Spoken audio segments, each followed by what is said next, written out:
ஓம் விக்னேஸ்வரா போற்றி, ஓம் நவக்கரனர்களை போற்றி. மீனராசி நேயர்களுக்கு வணக்கம். மீனராசிக்கு 7 சனி நடக்குது. ராசியில் சனி பகவான் செவ்வாய் இருக்கிறாங்க. சனி பகவான் 7 மணிக்கு திரும்பிட்டார். உத்திரட்டாதி நட்சத்திர சாரத்தில் போகிறாரு. உத்திரட்டாதிக்கு கொஞ்சம் அழுத்தம் இருக்குதா, செய்தி இல்லைன்னு சொல்ல முடியாது. சரி நேயர்களே, இந்த வீடியோ பதிவில் சுக்கரனை பற்றி பேச போகிறோம். சுக்கர திசை நடக்கும். பொதுவாக மீனராசிக்கு சுக்கரை நல்லது செய்ய மாட்டார். ராசினா என்ன? உங்கள் மனம், உடல், நீங்கள் செய்கிற காரியம் செயல்பாட்டில் சுக்கரனுடைய அணுக்கரம் இருக்காது. சில லக்கணத்தில் பிறந்தவங்களுக்கு நல்ல பலன்களை கொடுப்பாரு. வீடியோ பொறுமையாக கேளுங்க. அதுபோல் சுக்கர திசை நடக்கிறவங்களுக்கு இந்த வீடியோ ஒரு வரப்பிரசாதமாக இருக்கும். இதில் நான் பரிகார வழிபாடு சொல்கிறேன்.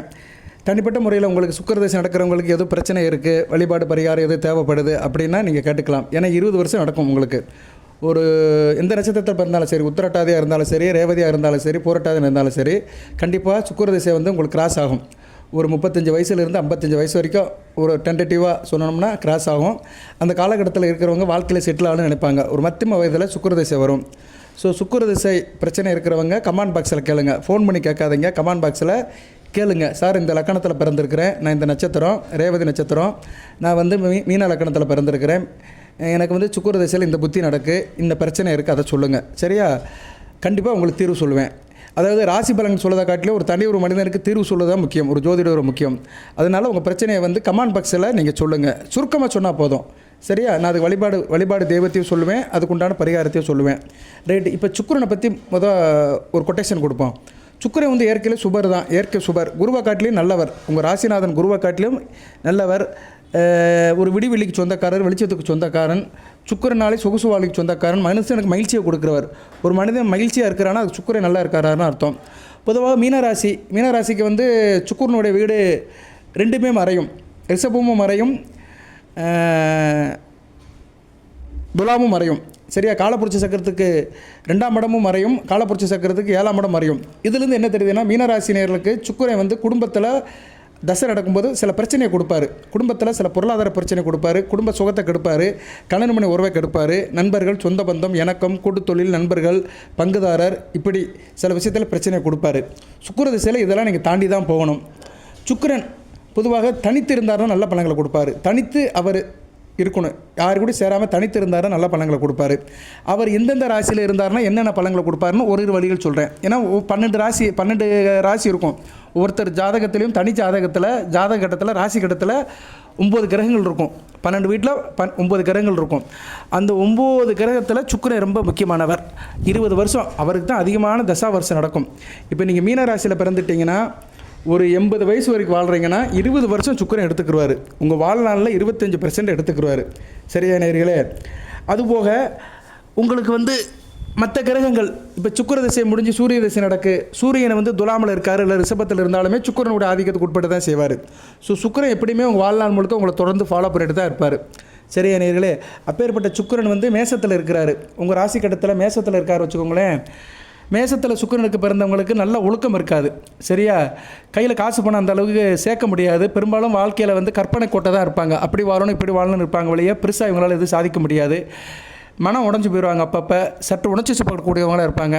எமோஷனாக இருப்பாங்க, டென்ஷன் ஆவாங்க, பதட்டப்படுவாங்க. ரிஷபத்தில் சுக்கிரன் இருக்க பிறந்தவங்க நல்ல அமைப்பு. ரிஷபத்தில் ஆட்சி பெறுவார். ரிஷபத்தில் சுக்கிரன் இருக்க பிறந்தவர்கள் மீனராசியில் கொடுத்து வைத்தவர்கள் நல்ல அமைப்பு தான். இவங்க திரைப்படத்துறை, கலைத்துறை, இயல், இசை, நாடகம், ஆடல், பாடலை பேர் எடுப்பாங்க. எப்படினாச்சும் வாழ்க்கைக்கு தேவையானது சம்பாதிச்சிருவாங்க.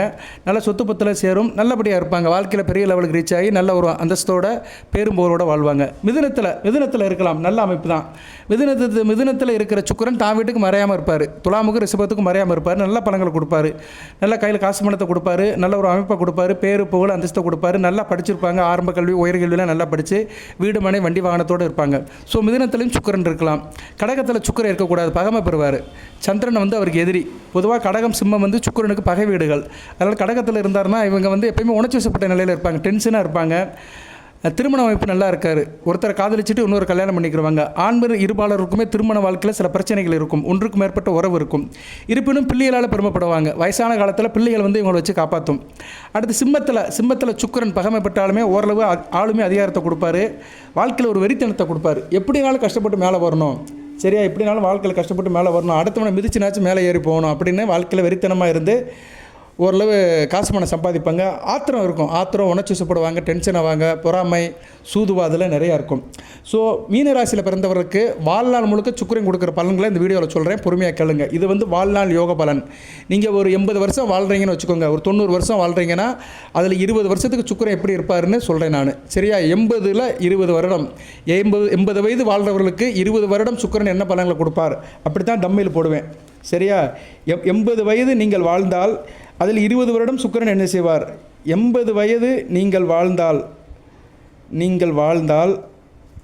அதில் சுக்கிரன் 20 வருடம் என்ன செய்வார்? ஏன்னா இன்றைக்கி தம்மில் போட்டால் தான் எல்லாம் பார்க்குறாங்க. எவ்வளோ தான் உள்ளுக்க நம்ம கற்றுனாலுமே சுக்கிரன் 20 வருடம் என்ன செய்வார், என்ன பலன் செய்வார்? ரைட், ஓகே, இதை நான் டெவலப் பண்ணிக்கிறேன். ஏன்னா தம்மைல் டைட்டில் போட்டால் தான் நம்ம சடங்கெல்லாம் பார்க்குது. நம்ம கண்டென்ட் உள்ளுக்கு எவ்வளோ பேசினாலும் சரியில்லை, அது பார்க்குறதுக்கு பளிச்சுன்னு தெரியணும். இன்றைக்கி கவர்ச்சிக்கு தான் இடம் இருக்குது. ரைட்டு. இப்போ வந்து கண்ணியில் இருக்கிறார், கண்ணியில் சுக்கிரன் இருக்கக்கூடாது, நீசமடைவார். ஸ்தான பலம் பட்டால் நீசமடைவார், உங்கள் ராசியை பார்ப்பார், நல்ல விதமாக இருக்காது. ஸோ கண்ணியில் சுக்கிரன் இருக்க பிறந்தவர் நல்லா இருக்க மாட்டாங்க. ஆனால் புதன் நல்ல நிலைமையில் இருக்கணும். புதன் கூட சேர்ந்து பரிவர்த்தனை ஆகி, இல்லைன்னா புதன் கூட இருந்தாருன்னா நல்ல அமைப்பு தான். பொதுவாக புதனும் சுக்கிரனும் சேர்ந்து போவாங்க. ஸோ புதன் கூட சுக்கிரன் இருந்தாருன்னா நீசபங்கம் அடைஞ்சு நல்ல பலன்களை கொடுப்பாரு. இருப்பினும் குடும்பத்தில் இன்பம் இருக்காது, ஒழுக்க குறைவு இருக்கும், மற்றவங்க மேலே ஒரு நாட்டம் இருந்துக்கிட்டே இருக்கும். சரியா? ஸோ அதை தவிர்த்துடணும். இவங்க கொஞ்சம் ஓரளவு டிசிப்ளினாக இருக்கணும், மனக்கட்டுப்பாடோடு இருக்கணும். துலாமில் இருந்தாருன்னா நல்ல அமைப்பு தான். மூலத்திரியோன்னு ஆட்சி பெறுவார், நல்ல விசேஷம் தான். சரியா? இவங்களுக்கு வந்து நல்லா வரும். இயல், இசை, நாடகம், ஆடல், பாடல், திரைப்படம், இதில் கலை உணர்வோடு இருப்பாங்க. வாழ்க்கையில் 40 வயசுக்கு மேலே நல்ல ஒரு யோகம் இருக்கும். நல்ல ராஜயோகத்தை கொடுத்து பெரிய லெவலுக்கு போயிடுவாங்க, நல்லா சம்பாதிப்பாங்க. விருச்சிகத்தில் சுக்கிரன் இருக்கக்கூடாது, செவ்வாயோட ஸ்திர வீட்டில் இருக்கக்கூடாது, கெட்ட பழக்க வழக்கம் இருக்கும், சுதந்திரமாக இருக்க மாட்டாங்க, கணவன் மனை உறவு நல்லா இருக்காது, செக்ஸ் வெறியனாக இருப்பாங்க. சரியா? தாம்பத்தியத்தில் திருப்தியே இருக்காது, எப்போ பார்த்தாலும் சிற்றின்ப பிரியராக இருப்பாங்க. அதனால் விருச்சிகத்தில் சுக்கிரன் இருக்க பிறந்தவர்களுக்கு அந்தளவு சிறப்பு இருக்காது. குரு பார்வையில் இருந்தாருன்னா பரவாயில்ல. விருச்சிகத்தில் சுக்கிரன் இருக்கிறாரு, கடகத்திலேருந்து குரு பார்த்தாருன்னா ஓரளவு கட்டுக்குள்ளாக இருக்கும். சில இடத்துல சுக்கிரன் வந்து குரு பார்வை பெறணும். சரியா? குருவோடைய 9ஆம் பார்வையோ இல்லைனா 5ஆம் பார்வையோ பெற்றாருன்னா நல்ல பலன்களை கொடுப்பாரு. இல்லைனா பௌர்ணமி சந்திரன் கூட சேரணும், பௌர்ணமி சந்திரனுடைய பார்வையை பெறணும், வளர்பிறை சந்திரனுடைய பார்வை பெறணும், இல்லைனா புதன் கூட சேர்ந்து இருக்கணும். இப்படி தான் சுக்கிரன் வந்து சுபத்துவம் ஆவார். மற்றபடி அவர் சுபத்தப்பட மாட்டார். சுக்கிரன் வந்து ராகு கூட சேரக்கூடாது, கேது கூட சேரக்கூடாது, சனி பகவான் கூட சேரலாம். சனி பகவான் கூட சேர்ந்தார்னா சனி பகவானை சுபத்துவப்படுத்தி அஷ்டலட்சுமி யோகத்தை கொடுப்பாரு. அதே மாதிரி சுக்கிரன் வந்து செவ்வாய் கூட சேரக்கூடாது. பிருகமங்கல யோகம் தான், இருந்தாலும் வந்து செவ்வாய் வந்து சுக்கிரனை கெடுத்துருவார். செவ்வாய் சுக்கிரன் சேர்ந்து இருக்கிறவங்களுக்கு வந்து இந்த காம உணர்வு அதிகமாக இருக்கும், செக்ஸு, தாம்பத்திய உறவு, படுக்கரை சுகத்தில் திருப்தி அடையாமல் அதில் ஈடுபாடு இருந்துக்கிட்டே இருக்கும். வயதுக்கு ஏற்ற மாதிரி. சரியா? வயதுக்கு ஏற்ற மாதிரி அதோட தாக்கம் அதிகமாக இருக்கும். சரி, இப்போ வந்து தனுசில் சுக்கிரன் இருக்கிறாரு, நல்ல அமைப்பு. தனுசில் வந்து சுக்கிரன் இருக்கலாம். தனுசில் சுக்கிரன் இருக்க பிறந்தவர் கொடுத்து வைத்தவர்கள், மகிழ்ச்சியான வாழ்வு இருக்கும், செல்வாக்கு இருக்கும், பிள்ளை பெட்டிகளில் நல்ல ஒரு பெருமை இருக்கும், அரசாங்க வேலை இருக்கும், அரசாங்கத்தில் பெரிய லெவலுக்கு ரீச் ஆவாங்க, கையில் காசு பணம் இருக்கும், ஒழுக்கம், பண்பு, நியாயம், நீதி, நேர்மையோட நல்லபடியாக இருப்பாங்க. ஸோ தனுசு சுக்கிரன் வந்து நல்ல பலன்களை கொடுப்பார். மகரம் வந்து அவர் ஸ்தான பலம் பெறுவார். இருந்தாலும் நல்ல உடல் அமைப்பு இருக்காது, குறுக்கள் இல்லாமல் வாழ்வாங்க, ஒழுக்கம் இருக்காது, கெட்ட சகவாசம் இருக்கும். மகரத்தில் சுக்கிரன் தனிச்சு இருந்தாருன்னா நல்ல பலன்கள் இருக்காது. சரியா? மகர சுக்கிரன் வந்து நல்ல பலன்கள் கொடுக்க மாட்டார், கெட்ட பழக்க வழக்கத்தை கொடுப்பாரு, ஜாதகத்தை கெடுப்பார். இப்போ மகரத்தில் சுக்கிரன் இருக்கிறாரு, விருச்சிகத்திலேருந்து சனி பகவான் பார்க்குறாரு வச்சுக்கோங்களேன். விருச்சிகத்தில் பகமை பெற்ற சனி பகவான் 3ஆம் பார்வையால் சொந்த வீட்டில் இருக்கிற சுக்கிரனை பார்த்தாருன்னா அந்த சுக்கிர திசை நல்லா இருக்காது. சரியா? அதுவும் அவங்க வந்து மீனராசியில் இந்த தனுசு லக்கணம், மீன லக்கணம், கடக லக்கணம், சிம்ம லக்கணத்தில் பிறந்தவங்களுக்கு இந்த அமைப்பு ரொம்ப கெடுபலனை கொடுக்கும். சரியா? அதுவும் கடக லக்கணத்தில் பிறந்தவங்களுக்கு வாழ்க்கையே கெட்டு போயிடும். ஏன்னா 7ஆம் இடத்தை பார்ப்பார். 7ஆம் இடத்துல இருந்து கெட்டு போய் பார்க்கறதுனால கணவன் மனைவிக்குள்ள பிரச்சனை, துரோகம், நயவஞ்சகம், சூதுவாது எல்லாமே இருக்கும். சரியா?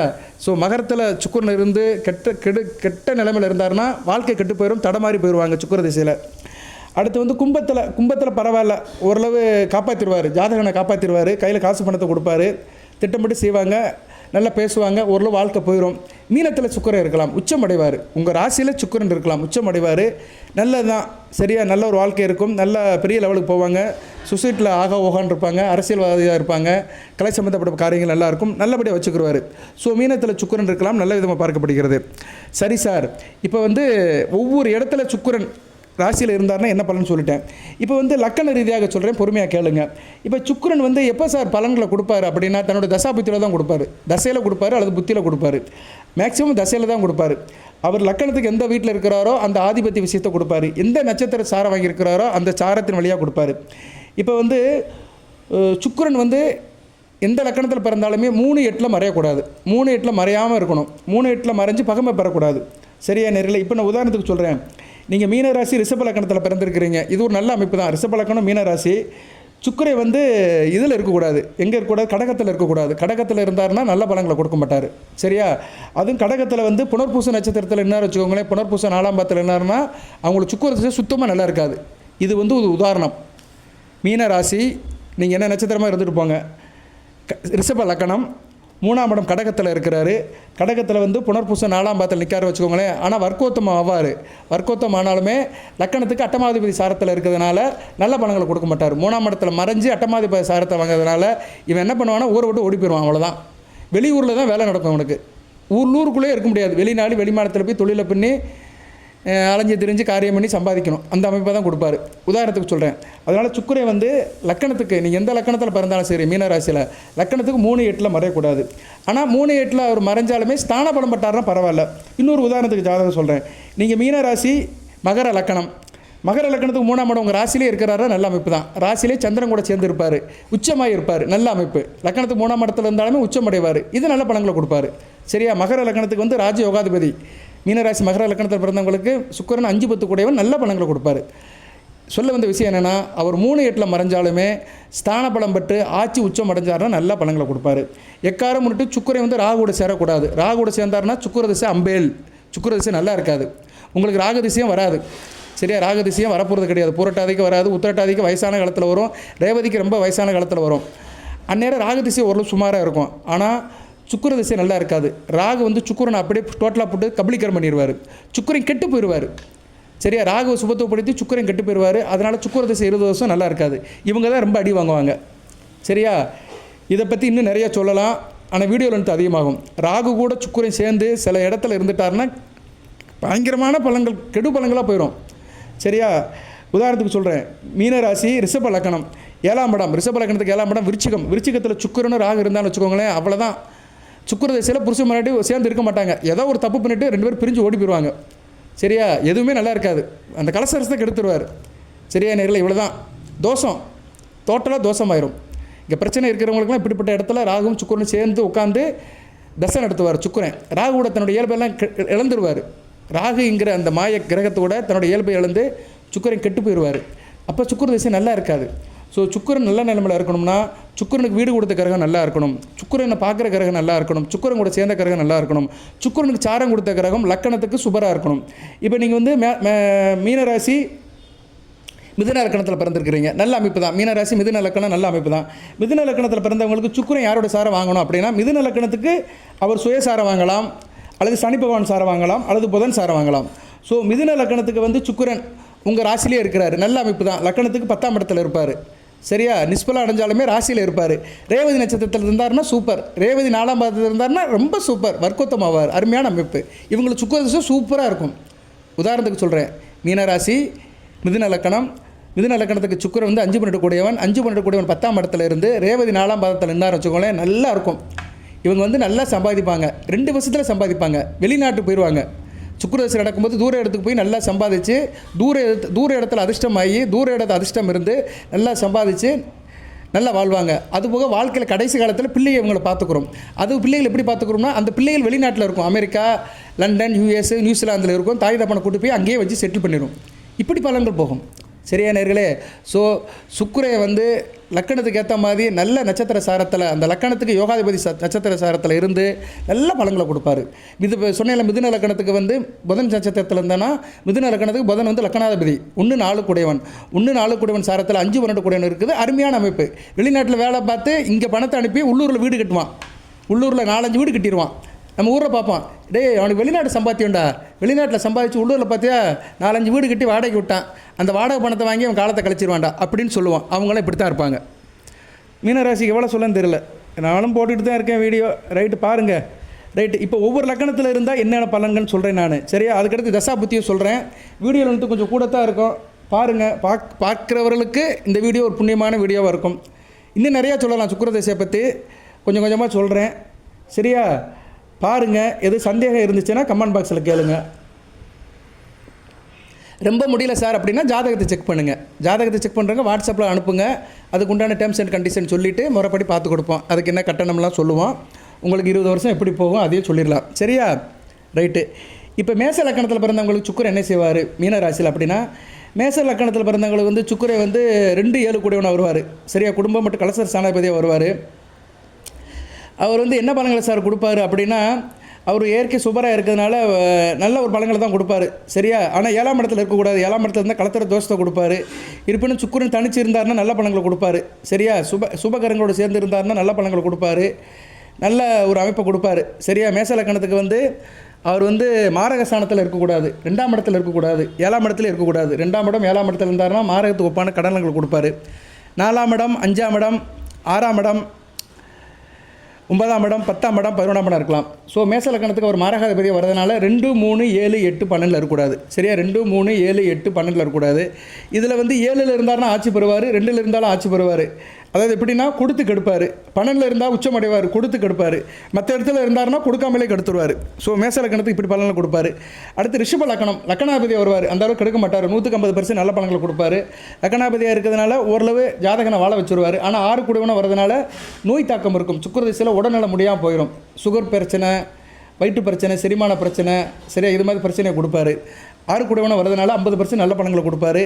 சுக்கிரன் வந்து நல்ல நிலைமையில் இருந்தால் நல்ல பலன்களை கொடுப்பாரு. சரியா, லக்கணாதிபதியாக வரதுனால மாரகம் பண்ண மாட்டார். 2ஆம் இடத்துல இருக்கலாம், மிதுனத்தில் இருக்கலாம், அடுத்து 4ஆம் இடம் சிம்மத்திலையும் இருக்கலாம். திக்பலம் அடைவார். சுக்கிரன் வந்து லக்கணத்துக்கு 4ஆம் இடத்துல இருக்கிறது நல்ல அமைப்புங்க. திக்பலம் அடைவார். திக்பலம் என்கிற சாணப்பலத்தை அடையும் போது நல்ல பலன்களை கொடுப்பாரு. 5ஆம் இடம் கண்ணில் நீசம் அடைஞ்சாலும் நீச பங்கு அடையணும். 6ஆம் இடத்துல இருக்கக்கூடாது, 6ல் இருக்கக்கூடாது. லக்கணாதிபதி 6ஆம் இடத்துல ஆட்சிப்பட்டு இருக்கக்கூடாது. 7ஆம் இடத்துல இருந்தாருன்னா தோஷத்தை கொடுப்பாரு. 8ஆம் இடத்துல நல்லது கிடையாது. 9ஆம் இடம் மகரத்தில் இருந்தாலும் கெட்ட பழக்கத்தை கொடுத்து நல்ல பலன்கள் கொடுப்பாரு. 10ஆம் இடம் கும்பத்தில் இருக்கலாம், 11ஆம் இடம் மீனத்தில் இருக்கலாம், 12ஆம் இடம் மேசத்தில் கூட பரவாயில்ல. ஸோ ரிஷப லக்கணத்துக்கு வந்து லக்கணாதிபதியாக இருக்கிறதுனால சில இடத்துல மட்டும் இருக்கக்கூடாது. சரியா, கடகத்தில் இருக்கக்கூடாது, அதே மாதிரி விருச்சிகத்திலே இருக்கக்கூடாது. அடுத்து மிதுன லக்கணத்துக்கு நல்ல பலன்களை கொடுப்பாரு. சரியா, மிதுன லக்கணத்துக்கு வந்து சுக்கிரன் வந்து ராஜயோகாதிபதி 5 வரக்கூடியவர். 2ஆம் இடத்துல இருக்கலாம், 4ஆம் இடத்துல இருக்கலாம், 5ஆம் இடத்துல இருக்கலாம். சரியா, அடுத்து வந்து 7ஆம் இடம் தனுசுலையும் இருக்கலாம். 8ஆம் இடம் மகரத்துலேருந்து 50% நல்ல பலன்கள் கொடுப்பாது. 9ஆம் இடம் கும்பத்தில் இருக்கலாம். 10ஆம் இடத்துல சூப்பராக இருக்கலாம், மீனத்தில் உச்சம் அடையலாம். 11ஆம் இடம் மேசத்திலே இருக்கலாம். 12ஆம் இடத்துல இருந்தாருன்னா ஸ்தான பலம் வருவார், சுப செலவு கொடுப்பாரு, இருக்கிற இடத்தோட நகட்டு விட்டுருவார். ஸோ மிதுன லக்கணத்துக்கு பொதுவாக சுக்கிரன் கெடுக்க மாட்டார். மீனராசி மிதுன லக்கணத்தில் பிறந்தவங்களுக்கு சுக்கிரன் 100க்கு ஒரு 75% நல்ல பலன்கள் கொடுப்பாரு. சரியா, ஸோ இப்போ நான் சொன்னதில் வந்து 3 லக்கணத்தில் வந்து மிதுன லக்கணம் சூப்பர். சரியா, மிதுன லக்கணத்தில் பிறந்தவர்கள் சுக்கிர திசையில் அந்தளவுக்கு கஷ்டப்பட மாட்டார்கள். சரியா, அடுத்து வந்து கடக லக்கணம் அந்தளவுக்கு சிறப்பு கிடையாது. கடக லக்கணத்துக்கு வந்து அவர் மாரகாதிபதியாக தான் வருவார். 4, 11 கூடவனாக வருவார். மாரகஸ்தானத்தில் இருக்கக்கூடாது. கடக லக்கணத்தில் மீனராசியில் பிறந்தவர்களுக்கு சுக்கிரன் வந்து 2ஆம் இடத்துல இருக்கக்கூடாது, 3ஆம் இடத்துல இருக்கக்கூடாது, சிம்மத்திலையும் மீனத்திலையும் இருக்கக்கூடாது, துலாமில் இருக்கலாம். அடுத்து விருச்சிகத்தில் இருந்தாருன்னா ஓரளவு பரவாயில்ல. தனுசுல இருக்கக்கூடாது, மகரத்தில் இருக்கலாம், ஓரளவு பரவாயில்ல. கும்பத்தில் இருக்கக்கூடாது, மீனத்தில் இருக்கலாம், 9ஆம் இடத்துல இருக்கலாம், மேசத்தில் 10ஆம் இடத்துல இருக்கலாம், ரிஷபத்தில் 11ஆம் இடத்துல தாராளமாக இருக்கலாம், மிதுனத்தில் 12ஆம் இடத்துலையும் சுமாராக ஒரு பலன்களை கொடுப்பாரு. ஸோ கடக லக்கணத்தில் பிறந்தவங்களுக்கு சுக்கிர திசை நல்லா இருக்கணும்னா சுக்கிரன் வந்து 2ஆம் இடம் சிம்மத்தில் இருக்கக்கூடாது, 3ஆம் இடம் எங்கே இருக்கக்கூடாது, கண்ணியில் இருக்கக்கூடாது. அடுத்து வந்து 7ஆம் இடம் மகரத்துலேயும் இருக்கக்கூடாது, 8ஆம் இடம் கும்பத்தில் சுத்தமாக இருக்கக்கூடாது, 12ஆம் இடத்துல இருந்தாருன்னா பரவாயில்ல. சரியா, கொஞ்சம் அலைச்சல் திருச்சலை கொடுத்து நல்ல பலன்களை கொடுப்பாரு. மற்ற இடத்துல இருந்தாலும் நல்ல பலன்களை கொடுப்பாரு. அடுத்து சிம்ம லக்கணத்துக்கு வந்து நல்ல அமைப்பு கொடுக்க மாட்டார். சிம்ம லக்கணத்துக்கு எதிரி, சூரியனுக்கு வந்து எதிரி சுக்கிரன். சிம்ம லக்கணம் மீனராசி இது ஒரு சஷ்டாச அமைப்பு. பொதுவாக சிம்ம லக்கணத்தில் பிறந்தவங்க நல்லா இருக்க மாட்டாங்க. மீனராசியில் முரண்பாட்டு இருப்பாங்க, ஏட்டிக்கு பூட்டியாக இருப்பாங்க, எதுக்கு முனையாக இருப்பாங்க. ஸோ சிம்ம லக்கணத்தில் பிறந்தவங்களுக்கு 2ஆம் இடத்துல கண்ணியில் இருக்கக்கூடாது, 3ஆம் இடத்துல துலாமில் இருக்கிறது பரவாயில்ல, ஓரளவு பரவாயில்ல. இருந்தாலும் மாரகத்தை பண்ணுவார். ஏன்னா 3ஆம் இடம் மாரகஸ்தானம், ஆட்சி பெற்று இருந்தாலுமே மாரகத்தை பண்ணுவார். 4ஆம் இடம் விருச்சிகத்தில் இருக்கலாம், இந்த இடத்துல விருச்சிகத்தில் இருக்கலாம். திக்பலம்னு ஒரு பலத்தை அடைஞ்சு இருக்கிறதுனால கொஞ்சம் அப்படி இப்படி இருந்தாலுமே ஜாதகனை காப்பாற்றிடுவார். 100க்கு ஒரு 70% நல்ல பலன்களை கொடுப்பாரு. ஸோ சிம்ம லக்கணத்தில் பிறந்தவங்களுக்கு விருச்சிகத்தில் இருக்கலாம், தனுசுல இருக்கலாம், 5ஆம் இடத்துல இருக்கலாம், 6ஆம் இடம் மகரத்தில் இருக்குது, அந்தளவு நல்லதல்ல. 7ஆம் இடம் கண்ணியில் இருக்கலாம். சரியா, 7ஆம் இடத்துல கண்ணியில் இருந்தாலும் கலசர தோஷத்தை கொடுத்துட்டு ஜாதகனை காப்பாற்றுவார். 8ஆம் இடம் மீனத்தில் உச்சமடைவார், பரவாயில்ல, கையில் காசு பணத்தை கொடுப்பாரு. சரியா, ஓரளவு பரவாயில்ல. 9ஆம் இடம் மேசத்தில் இருக்கலாம், 10ஆம் இடம் ரிஷபத்தில் இருக்கலாம், 11ஆம் இடம் மிதுனத்தில் இருக்கலாம், கடகத்தில் இருக்கக்கூடாது. ஸோ சிம்ம லக்கணத்தில் பிறந்தவங்களுக்கு விருச்சிகம், தனுசு, மகரம், மீனம், மேசம், ரிஷபம், மிதுனம் இந்த இடத்துல இருக்கலாம். கும்பத்தில் இருக்குது ஓரளவு பரவாயில்ல. 7ஆம் இடத்துல இருந்தாலும் கலத்தர தோஷத்தை கொடுத்துட்டு சில பலன்களை கொடுப்பாரு. அடுத்து வந்து கன்னியா லக்கணம், இது ஒரு நல்ல அமைப்பு. மீனராசி கன்னியா லக்கணம் சமசப்தமாக இருக்கும். கன்னியா லக்கணத்துக்கு ராஜயோகாதிபதியாக வருவார் சுக்கிரன். கன்னியா லக்கணத்துக்கு வாரி வழங்குவார். சரியா? கன்னியா லக்னத்துக்கு அவர் எங்கே இருந்தாலும் நல்ல பலன்களை கொடுப்பாரு, ஓரளவு நல்ல பலன்களை கொடுப்பார். விருச்சிகத்தில் மட்டும் இருக்கக்கூடாது, விருச்சிகத்திலையும் மேசத்துலேயும் இருக்கக்கூடாது. விருச்சிகம், மேசம், சிம்மம் இதை தவிர எந்த இடத்துல இருந்தாலும் நல்ல பலன்கள் கொடுப்பார். கன்னியா லக்னத்தில் மீனராசியில் பிறந்தவர்களுக்கு விருச்சிகம், மேசம், சிம்மம் இந்த இடத்த தவிர எந்த இடத்துல இருந்தாலும் சுக்கிரன் நல்ல பலன்களை கொடுப்பாரு. அடுத்து துலா லக்னம். துலா லக்னத்தில் பிறந்தவங்களுக்கு இது ஒரு சசாச அமைப்பு. மீனராசி துலா லக்னம் ஒத்து போகாது. மீனராசி துலா லக்னத்தில் பிறக்காமல் இருக்கிறது நல்லது. என்ன முரண்பட்டு இருப்பாங்க, எந்த ஒரு காரியத்தையும் மற்றவங்க டிஸ்கஸ் பண்ண மாட்டாங்க, எடுத்தேன் கவிழ்த்தேன்னு இருப்பாங்க, சில காரியத்தை செஞ்சுட்டு பின்னாடி வருத்தப்படுவாங்க. ஆனால் துலா லக்னத்தில் பிறந்தவங்களுக்கு அவர் வந்து லக்னாதிபதியாக வருவார். லக்னாதிபதியாக வந்து அவர் வந்து விருச்சிகத்தில் இருந்தால் ஓரளவு பரவாயில்ல, தனுசில் இருக்கக்கூடாது, 3ஆம் இடத்துல இருக்கக்கூடாது, 4ஆம் இடம் மகரத்தில் திக்பலம் படுவார். ஸோ துலா லக்னத்தில் பிறந்தவங்களுக்கு 4ஆம் இடம் மகரத்தில் இருக்கலாம், 5ஆம் இடம் கும்பத்தில் இருக்கலாம், 6ஆம் இடத்துல ஓரளவு இருக்கலாம், உச்சமடைவார். இருந்தாலும் கடனை கொடுத்துருவார். சரியா? பாதிக்கு பாதி கடன் கப்போடு வாழ்வாங்க. 2ஆம் இடம் விருச்சிகத்தில் இருக்குது, அந்த சிறப்பு இல்லை, இருந்தாலும் கையில் காசு பணத்தை கொடுப்பாரு, குடும்ப அமைதியை கெடுப்பார். சரியா? சரி, ஏன்னா தான் வீட்டுக்கு அது இதாகும். 2ஆம் இடங்கிறது என்ன, குடும்பஸ்தானம் தானே. அவர் வந்து விருச்சிகத்தில் வந்து அந்தளவுக்கு இதாக இருக்க மாட்டார், ஸ்தான பலம் பெறாமல் இருப்பார். அதனால் அவர் மகரத்தில் இருக்கலாம், கும்பத்தில் இருக்கலாம், மேசத்தில் இருக்கலாம். தோஷமாக இருந்தாலுமே ஓரளவு திருமணத்துக்கு பின்னாடி ஒரு 40-45 வயசுக்கு மேலே நல்ல ஒரு யோகத்தை கொடுப்பார். 8ஆம் இடம் ஆட்சி பெற்று இருப்பார் ரிஷபத்தில் இருந்தாலும் ஓரளவு நல்ல பலன்களை கொடுப்பார், கையில் காசு பணத்தை கொடுப்பார். 9ஆம் இடத்துல சூப்பராக இருக்கலாம், மிதுனத்தில் இருக்கலாம். துலா லக்னத்தில் பிறந்தவங்க 9ஆம் இடத்துல இருக்கலாம். 10ஆம் இடம் கடகத்திலே இருக்கலாம், 11ஆம் இடம் சிம்மத்திலே இருக்கலாம், 12ஆம் இடம் கண்ணியில் இருக்கக்கூடாது. ஸோ துலா லக்னத்தில் பிறந்தவங்களுக்கு கண்ணியில் இருக்கக்கூடாது, தனுசில் இருக்கக்கூடாது. அதே மாதிரி மீனத்தில் அந்தளவு சிறப்பு கிடையாது, மேசத்தில் அந்தளவு சிறப்பு கிடையாது. அடுத்து விருச்சிக லக்னம். விருச்சிக லக்னத்துக்கு வந்து மாரகாதிபதி வருவார், 7-12 கூடியவன் வருவார். விருச்சிக லக்னத்தில் பிறந்தவங்களுக்கு மீனராசியில் வந்து அந்த அளவுக்கு சுக்கிர தேசம் நல்லா இருக்காது. சுக்கிரன் ஒரு சில இடத்துல இருந்தால் தான் நல்ல பலன்களை கொடுப்பாரு. சுக்கிரன் வந்து எங்கே இருக்கணும், கும்பத்தில் இருந்தால் நல்ல பலன்களை கொடுப்பாரு, மீனத்தில் இருந்தால் நல்ல பலன்களை கொடுப்பாரு. விருச்சிக லக்னத்தில் பிறந்தவங்களுக்கு கும்பம், மீனத்தில் இருந்தால் நல்ல பலன்களை கொடுப்பாரு. அடுத்து வந்து ரிஷபத்தில் இருந்தால் நல்ல பலன்களை கொடுப்பாரு. மிதுனத்தில் இருந்தாலும் அந்த அளவு நல்ல பலன் கொடுக்க மாட்டார். கடகத்தில் இருக்கலாம், சிம்மம், கன்னி இந்த 3 இடத்துல இருக்கலாம். இந்த இடத்துல இருந்தாலும் நல்ல பலன்களை கொடுப்பாரு. துலாமில் இருந்தாருன்னா 12ஆம் இடத்துல இருப்பார், விரயத்தை கொடுப்பாரு, அலைச்சல் கொடுப்பாரு, விரயத்தை கொடுப்பாரு. வரவு பாதி செலவு பாதின்னு போய்கிட்டு இருக்கும். ஸோ விருச்சிக லக்னத்தில் பிறந்தவங்களுக்கு சுக்கிர திசை வந்து அந்த அளவுக்கு பெருசாக இருக்காது. சுக்கிரை நல்ல நிலைமையில் திக்பலம் பட்டு இல்லைனா ஓரளவு ஸ்தான பலம் பட்டு கிட்டு போகாமல் இருந்தாருன்னா நல்ல பலன்களை கொடுப்பாரு. அடுத்து தனுசு லக்னம். மீனராசி தனுசு லக்னத்தில் பிறந்தவங்களுக்கு சுக்கிர திசை நல்லா இருக்காது. ஏன்னா தனுசு லக்னத்துக்கு வந்து அவர் வந்து பாவரை வருவார், 6-11 கூடவன் வருவார்.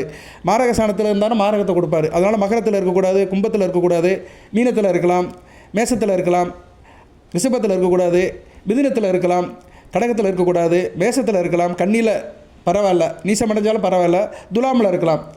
சரியா? இந்த இடத்துல இருந்தார்னா தனுசு லக்னத்துக்கு ஒரு நல்ல பலன்களை கொடுப்பாரு. எக்காரம் முன்னிட்டும் தனுசு லக்னத்தில் பிறந்தவங்களுக்கு சுக்கிரன் வந்து விருச்சிகத்தில் இருக்கக்கூடாது. விருச்சிகத்திலையும் மகரத்திலையும் கும்பத்திலையும் மேசத்திலையும் இருக்கக்கூடாது. இருந்தார்னா கெடு பலன்களை ரொம்ப அதிகமாக கொடுப்பாரு. மேசத்தில் இருந்தார்னா 5ஆம் இடத்துல இருந்தாலுமே அந்தளவுக்கு சிறப்பு இருக்காது. சரியா?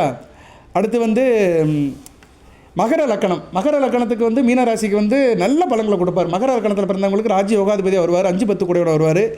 எந்த இடத்துல இருந்தாலும் நல்ல பலன்களை கொடுப்பார். மகர லக்னத்தில் பிறந்தவங்களுக்கு சுக்கிரன் எங்கே இருந்தாலும் நல்ல பலன்களை கொடுப்பார். ஆனால் பகமை பெறாமல் இருக்கணும். சரியா? கெட்டு போகாமல் இருக்கணும். 3ஆம் இடத்துல இருந்தாலும் பரவாயில்ல, உச்சம் அடைவார். மற்ற எந்த இடத்துல இருந்தாலும் நல்ல பலன்களை கொடுப்பாரு. சரியா? சிம்மத்தில் மட்டும் இருக்கக்கூடாது, சிம்மத்திலையும் தனுசுலையும் மட்டும் இருக்கக்கூடாது. தனுசில் இருந்தாலும் பரவாயில்ல, சுப செலவை கொடுப்பாரு, சிம்மத்தில் மட்டும் இருக்கக்கூடாது.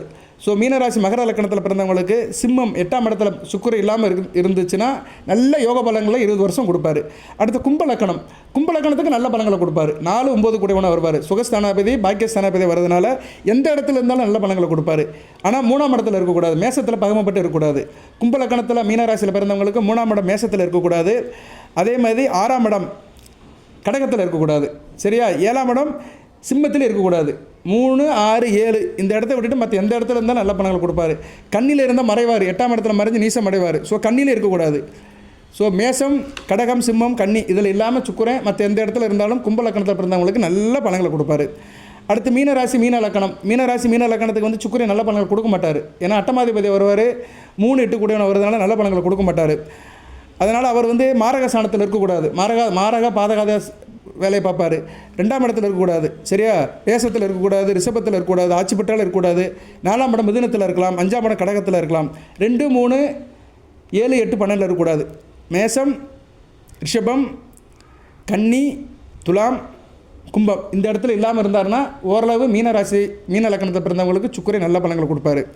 இந்த வீடியோ சில பேருக்கு புரியாதவங்க திருப்பி ஒரு தடவை கேளுங்க. ஆனால் அது முக்கியமான வீடியோ.